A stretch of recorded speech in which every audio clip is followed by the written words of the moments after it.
So বন্ধুরা যেমনটা দেখলেন এই মুহূর্তে যে ভিডিওটি আপনারা দেখলেন, এই ভিডিওটি দেখে আপনাদের মনে হলো যে এই ভিডিওটি আমি কীভাবে ক্রিয়েট করেছি। তো অবশ্যই আপনারা যদি তৈরি করতে চান তাহলে খুব সহজেই কিন্তু তৈরি করতে পারবেন। অ্যান্ড এটি আমি তৈরি করেছি প্রিমিয়ার প্রোতে। অ্যান্ড আপনারা যদি চান যে আপনি মোবাইল ফোনে ক্রিয়েট করবেন, তো আপনারা কিন্তু মোবাইল ফোনেও ক্রিয়েট করতে পারবেন। এমনটা নয় যে আপনি মোবাইল ফোনে এটাকে ক্রিয়েট করতে পারবেন না, মোবাইল ফোনেও কিন্তু ক্রিয়েট করা যাবে। তো সেটা নিয়ে যদি আপনারা ভিডিও চান, রিলেটেড টিউটোরিয়াল চান, তাহলে অবশ্যই আপনারা কমেন্ট করবেন। অ্যান্ড আজকে আপনাদের দেখাবো প্রিমিয়ার প্রোতে কীভাবে এই ভিডিওটি তৈরি করা যায়। তো অবশ্যই ভিডিওটি শুরু করবো। অ্যান্ড শুরু করার আগে আপনাদের বলবো, যদি চ্যানেলে নতুন দর্শক হয়ে থাকেন তাহলে অবশ্যই চ্যানেলটিকে সাবস্ক্রাইব করবেন। অ্যান্ড যদি ভিডিওটি ভালো লেগে থাকে তাহলে ভিডিওটিকে অবশ্যই একটি লাইক করে দিবেন। তো চলুন ভিডিওটি শুরু করা যাক, লেটস স্টার্ট।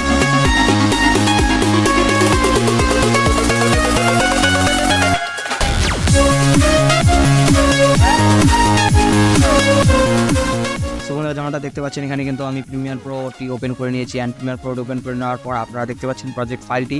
অ্যান্ড প্রজেক্ট ফাইলটিতে এটা দেখতে পাচ্ছেন কীভাবে আমি তৈরি করেছি। আপনারা দেখতে পাচ্ছেন লেয়ার। অ্যান্ড খুব সহজেই আপনারা তৈরি করতে পারবেন কীভাবে, সেটা আজকের এই ভিডিওতে জানাবো। তো সিম্পলি আমি একটা নিউ সিকোয়েন্স ক্রিয়েট করে নিচ্ছি। তো এখান থেকে আমি একটা নিউ সিকোয়েন্স ক্রিয়েট করে নিলাম। অ্যান্ড নিউ সিকোয়েন্স ক্রিয়েট করে নেওয়ার যে ফুটেজটা ছিল সেই ফুটেজটা আমি একবার এখানে ইনপুট করছি। সো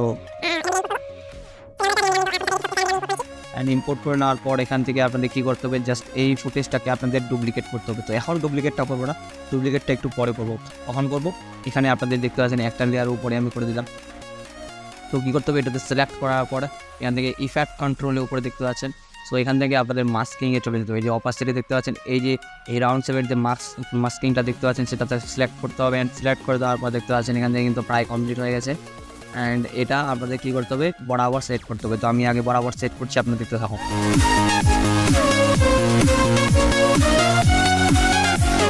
সবুজের জামাটা দেখতে পাচ্ছেন এখানে কিন্তু আমি বরাবর সেট করে ফেলেছি। অ্যান্ড সেট করে দেওয়ার পর আপনারা দেখতে পাচ্ছেন একবার প্লে করে দিই। এই দেখতে পাচ্ছেন এটা হচ্ছে ডুপ্লিকেট করতে হবে। সো দেখতে পাচ্ছেন এখানে আমি ডুপ্লিকেট করে নিলাম। অ্যান্ড ডুপ্লিকেট করে নেওয়ার পর সিম্পলি এটাকে কী করতে হবে, এটাকে আমরা করে নেব নিচের যে লেয়ারটা আসলো সেই নিচের লেয়ারটা এখান থেকে ইনভার্টে ক্লিক করে দেবো। সো ইনভার্টে ক্লিক করে দেওয়ার পর দেখতে পাচ্ছেন এখান থেকে অ্যান্ড উপরের লেয়ারটা এটি রয়েছে। অ্যান্ড নিচের লেয়ারে এটি রয়েছে। সো এরকমভাবে আপনারা কিন্তু এখান থেকে মানে মাস্কিংটা করে নিতে হবে। অ্যান্ড মাস্কিংটা করে নেওয়ার পর সিম্পলি এই যে উপরের যে লেয়ারটা আছে এখান থেকে রাউন্ডটা যে দিলাম সেই রাউন্ডটা এখান থেকে আমি দিই। সো সিম্পলি কী করতে হবে, যে ইফেক্ট কন্ট্রোল দেখতে পাচ্ছেন রোটেশন। সো রোটেশনে এখান থেকে এই যে টগল অ্যানিমেশনটা এনাবেল করে দিতে হবে। সো টগল অ্যানিমেশনটা এনাবেল করছি। অ্যান্ড এনাবেল করে দেওয়ার পর সিম্পলি কিছু দূর এগিয়ে দিতে হবে। এই যে দেখতে পাচ্ছেন কিছু দূর এগিয়ে দিতে হবে। অ্যান্ড আমি এটাকে এইভাবে উপরে করে দেবো। সরি, এখান থেকে যে অ্যাঙ্কার পয়েন্টটা আছে সেই অ্যাঙ্কার পয়েন্টটা ঠিক নেই। সেই অ্যাঙ্কার পয়েন্টটা প্রথমে আমাকে ঠিক করে নিতে হবে। তো অ্যাঙ্কার পয়েন্টটা কীভাবে ঠিক করবেন, এখান থেকে জাস্ট স্কেলের উপরে ক্লিক করবেন। অ্যান্ড এই যে অ্যাঙ্কার পয়েন্টটি রয়েছে, এই অ্যাঙ্কার পয়েন্টটি আপনাদের এই যে মিডল বরাবর একবারে বসিয়ে দিতে হবে। সো আমি এখান থেকে বসিয়ে দিলাম। অ্যান্ড তাড়াহুড়োর কারণে আপনাদের আমি খুব ফাস্ট দেখাচ্ছি, সেই জন্য আপনারা যখন করবেন তখন আপনারা খুব স্মুথভাবে করবেন। তো দেখতে পাচ্ছেন এখান থেকে আমি একটু রোটেশন দিয়ে দিচ্ছি, হালকা রোটেশন দিচ্ছি। অ্যান্ড আপনারা দেখতে থাকুন। অ্যান্ড সিম্পলি এখান থেকে আমি একটু প্লে করি ভিডিওটাকে। এই দেখতে পাচ্ছেন। সো এখান থেকে রোটেশনটা পড়বে একটু স্পিডলি রোটেশন করা কারণ এই কারণেই যাতে মোশন তো ওটা হচ্ছে। অ্যান্ড এটাকে একটু বেশি মোশনটা করতে হবে।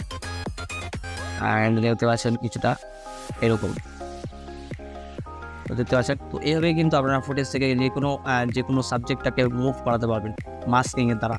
তো অবশ্যই আশা করি আপনারা বুঝতে পেরেছেন। অ্যান্ড পরের পার্টটি আপনাদের কীভাবে করতে হবে সেটা আশা করি আপনাদের বলতে হবে না। অ্যান্ড যদি আপনারা তাও বুঝতে না পারেন তাহলে কমেন্ট করুন, আপনাদের মোবাইল ফোনের জন্য আমি আপনাদের এই টিউটোরিয়ালটি নিয়ে আসবো। সো আশা করি বুঝতে পেরেছি। তো অসংখ্য ধন্যবাদ বন্ধুরা, আপনারা এতদূর পর্যন্ত যেহেতু ভিডিওটি দেখেছেন, আশা করি ভিডিওটি আপনাদের ইন্টারেস্টিং লেগেছে। অ্যান্ড ভিডিওটি কেমন লাগলো নিজে কমেন্ট বক্সে জানাবেন। অ্যান্ড যদি ভিডিওটি ভালো লেগে থাকে, যদি ভিডিওটি থেকে কোনো কিছু শিখতে পারেন, তো অবশ্যই ভিডিওটিকে একটি লাইক করে দেবেন। অ্যান্ড নেক্সট ভিডিও কোন টপিকে চাই সেটা নিচে কমেন্ট বক্সে অবশ্যই জানাবেন। অ্যান্ড আজকের মতো এটুকুই, দেখা হচ্ছে পরের ভিডিওতে। So take care and by.